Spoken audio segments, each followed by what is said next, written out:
سورة المجادلة. أعوذ بالله من الشيطان الرجيم. Je cherche protection auprès d'Allah contre Satan le maudit. بسم الله الرحمن الرحيم. Au nom d'Allah, le tout clément, le tout miséricordieux. قد سمع الله قول التي تجادلك في زوجها وتشتكي إلى الله والله يسمع تحاوركما إن الله سميع بصير. Allah a entendu les dires de celle qui discutait avec toi au sujet de son époux et dont les plaintes s'adressaient à Allah. Allah entendait votre entretien, lui qui entend et voit tout. الذين يظاهرون منكم من نسائهم ما هن أمهاتهم إن أمهاتهم إلا اللائي ولدنهم وإنهم ليقولون منكرا من القول وزورا وإن الله لعفو غفور. Ceux d'entre vous qui répudient leurs femmes, en affirmant qu'elles leur sont désormais aussi défendues que leur mère, cependant qu'elles ne sont nullement leur mère. Leur mère étant celles qui les ont enfantées, ne profèrent en vérité que des paroles condamnables et fausses. Mais Allah est indulgent et absoluteur. والذين يظاهرون من نسائهم ثم يعودون لما قالوا فتحرير رقبة من قبل أن يتماسا ذلكم توعظون به والله بما تعملون خبير.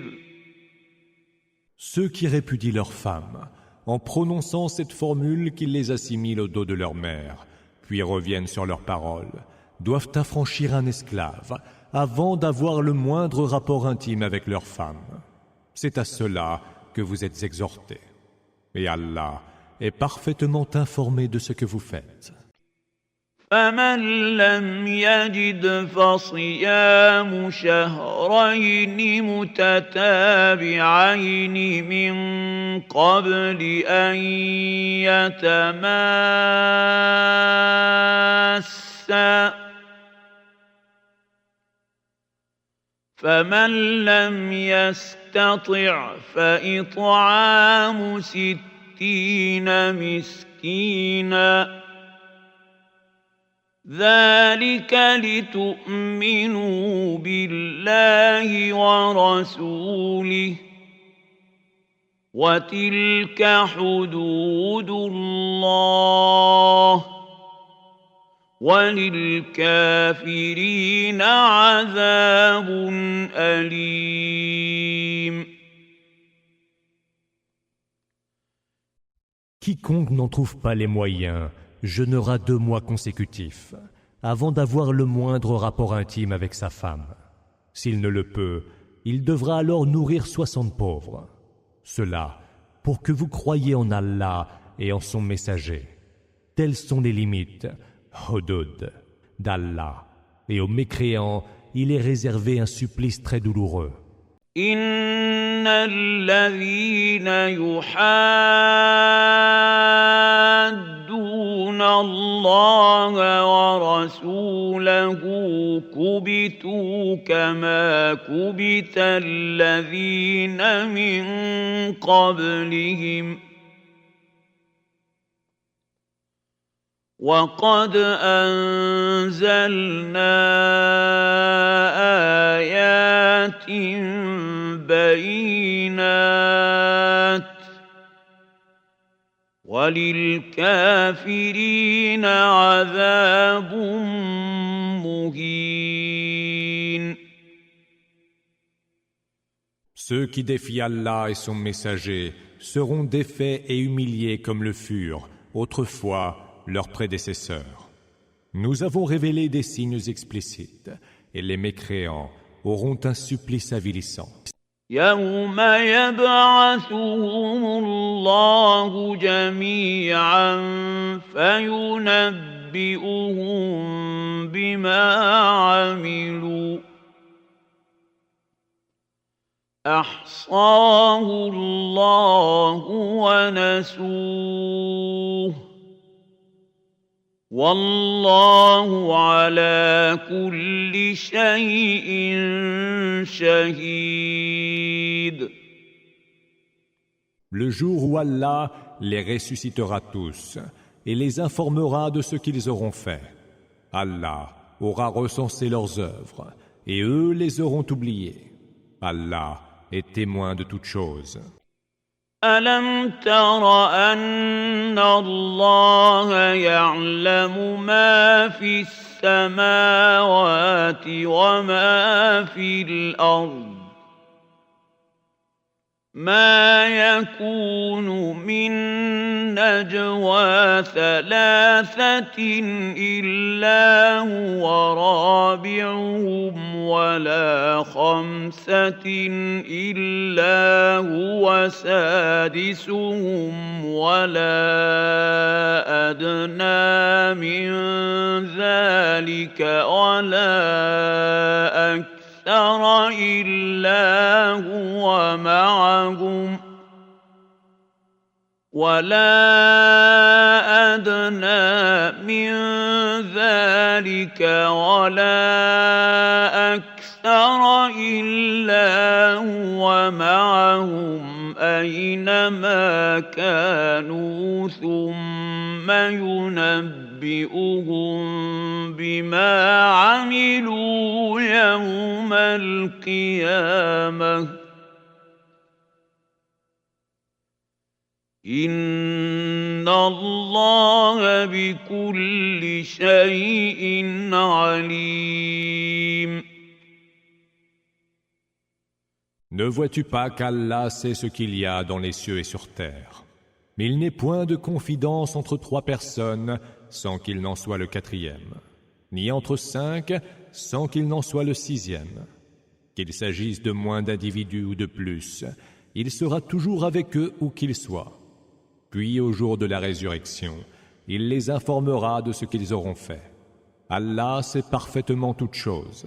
ألم تر إلى الذين نهوا عن النجوى ثم يعودون لما نهوا عنه ويتناجون بالإثم والعدوان ومعصية الرسول وإذا جاءوك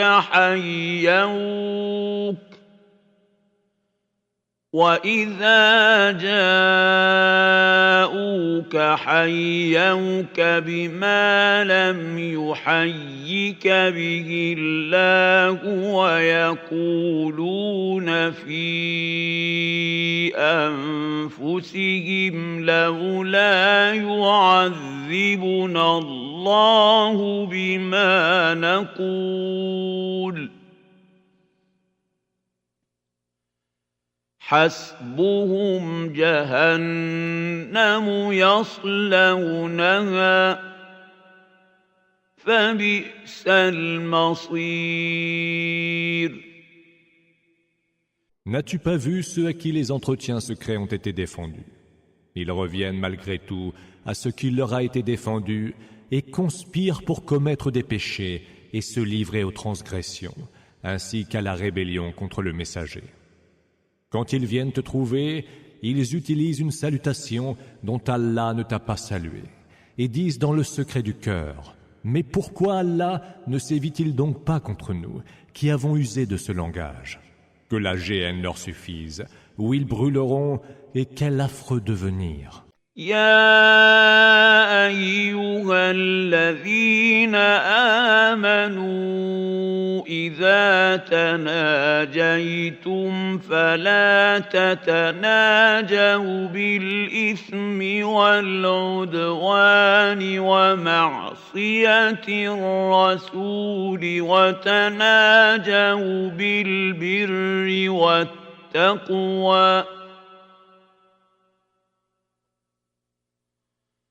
واتقوا الله الذي إليه تحشرون. Ô vous qui avez cru, évitez dans vos entretiens secrets d'échanger des confidences pour commettre des péchés et vous livrer aux transgressions, entretiens qui vous inciteraient à désobéir au messager. Que vos entretiens secrets incitent à la vertu et à la piété. Craignez Allah, vers qui vous serez ramenés en foule.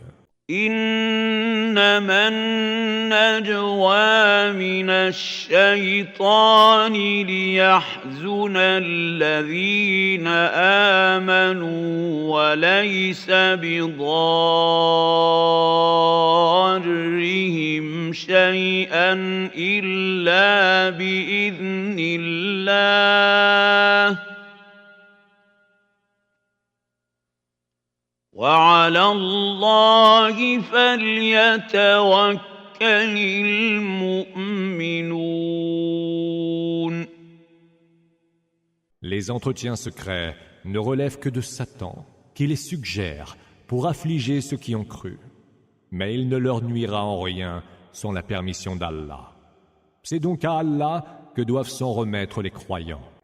يا أيها الذين آمنوا إذا قيل لكم تفسحوا في المجالس فافسحوا يفسح الله لكم وإذا قيل انشزوا فانشزوا يرفع الله الذين آمنوا منكم والذين أوتوا العلم درجات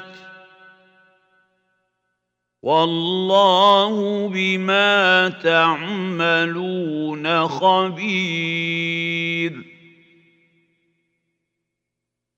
Ô vous qui avez cru, quand il vous est dit « Faites de la place aux autres dans les assemblées », faites-le, car Allah élargira devant vous les espaces au paradis.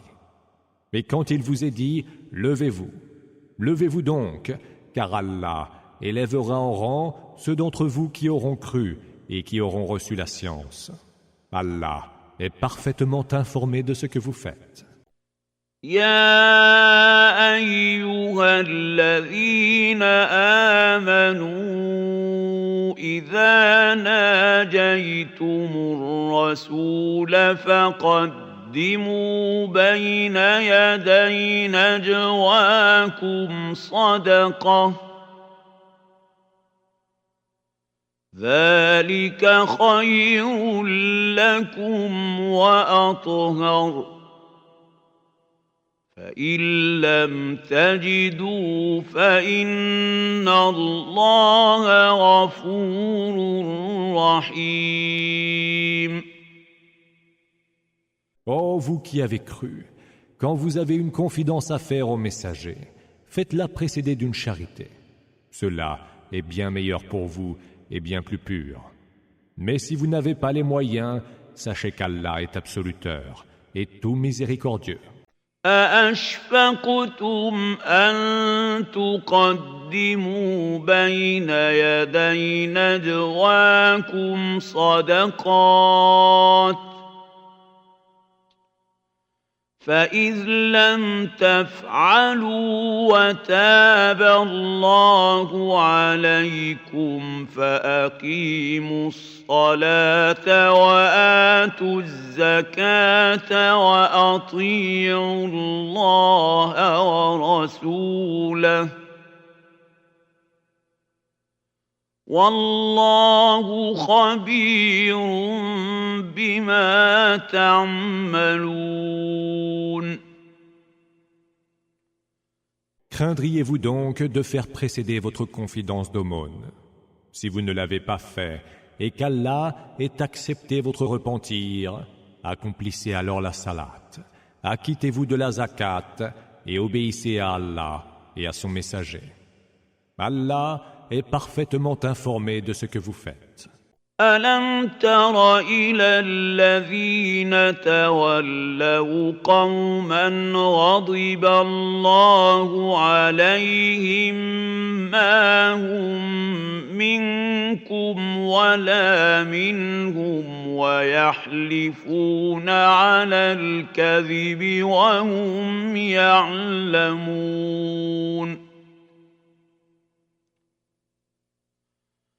N'as-tu pas remarqué ceux qui ont pris pour alliés des gens qui ont provoqué contre eux la colère d'Allah? Ils ne sont ni des vôtres, ni des leurs. Ils jurent par de faux serments, et ils le savent bien. أعد الله لهم عذابا شديدا إنهم ساء ما كانوا يعملون.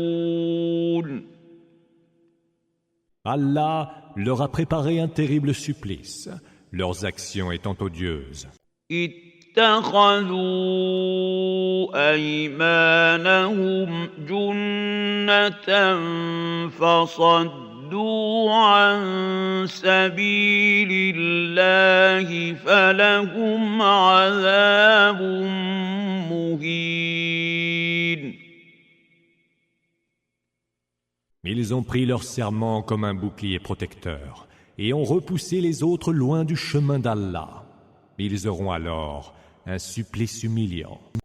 لن تغني عنهم أموالهم ولا أولادهم من الله شيئا أولئك أصحاب النار هم فيها خالدون. Leurs biens ne leur seront en rien utiles contre Allah, pas plus que leur progéniture. Ceux-là seront les hôtes du feu, où ils demeureront pour l'éternité. يوم يبعثهم الله جميعا فيحلفون له كما يحلفون لكم ويحسبون أنهم على شيء ألا إنهم هم الكاذبون.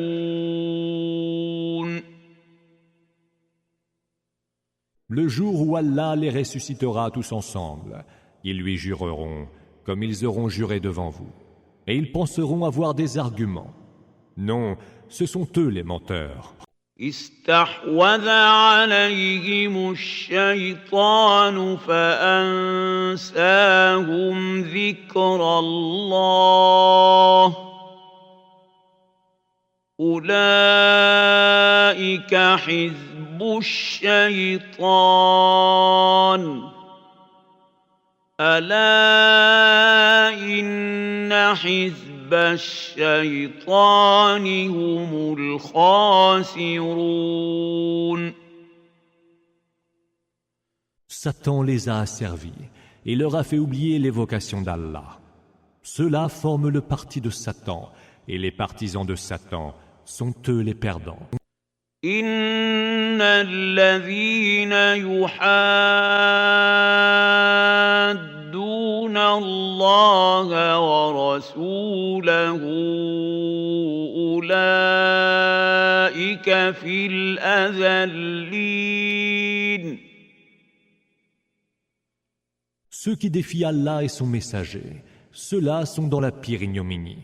كتب الله لأغلبن أنا ورسلي إن الله قوي عزيز.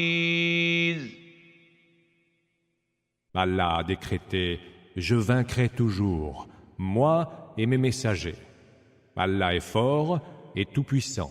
لا تجد قوما يؤمنون بالله واليوم الآخر يوادون من حاد الله ورسوله ولو كانوا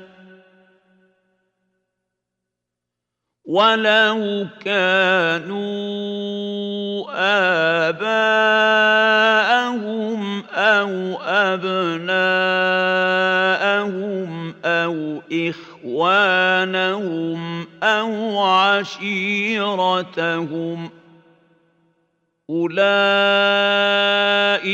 كتب في قلوبهم الإيمان وأيدهم بروح منه ويدخلهم جنات تجري من تحتها الأنهار خالدين فيها رضي الله عنهم ورضوا عنه أولئك حزب الله ألا إن حزب الله هم المفلحون.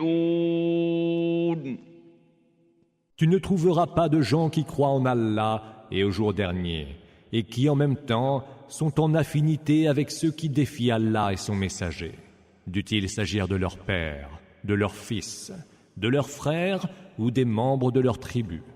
Ceux-là, Allah a inscrit la foi dans leur cœur, les a appuyés d'un souffle émanant de lui et les fera entrer dans des jardins sous lesquels coulent les rivières, où ils séjourneront éternellement. Allah est satisfait d'eux, mais ils sont satisfaits de lui. Ceux-là forment le parti d'Allah. En vérité, ce sont les partisans d'Allah qui réussiront.